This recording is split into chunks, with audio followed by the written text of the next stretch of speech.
It's been exactly 20 years since Menozizwe Moloi was duped into believing she was buying a home which would one day become an asset and a place of comfort for her and her family. The single mother paid 500 Rand on a deposit on a house she would later be told she cannot afford. Little did she know this was in fact an RDP house, a government project which is intended to be free of charge. Memoloi contacted KFM News after years of battling to claim back her home proved unsuccessful.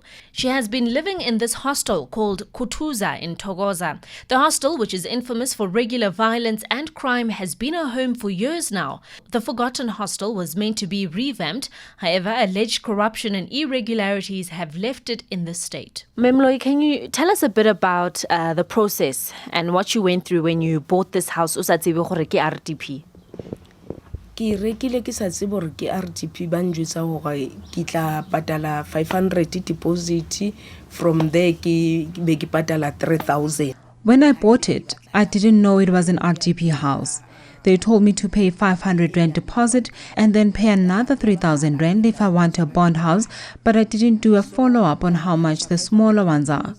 I paid the deposit and then they gave me a piece of paper written 275, which was the address for the small bedroom houses. I asked them to help me go look for the house at that address, and I found that there is a house which was already occupied, but I didn't find the front door, so I went around the house and found a shack where I found a man who was very hostile. He told me this was his brother's house and that the wife was shot and died in the house. A khalifile ka tsele makatsang a njwetsa gore ke ha abutu wa hae monanana and msadi wa hae o hlokaletse ba mothunyetse ka hare ntlong. And ko bore jwetsa gore the title deed o itotse jwang the title deed. I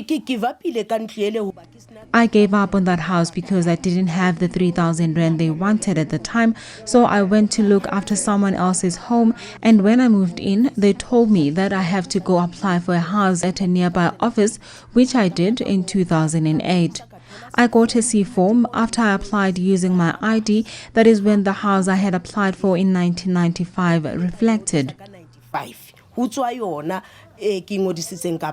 What do you feel how to ga o bona ntlo e mara o itse gore o na le ntlo?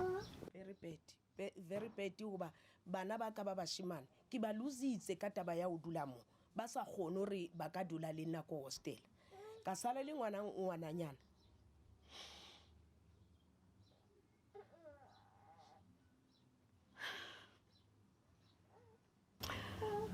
Lena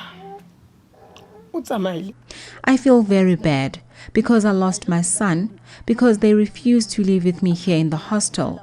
I remained with my daughter. She also left me in a shocking manner.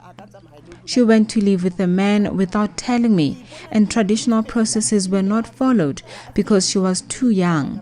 I see myself as a failure as a mother to give my children a better future.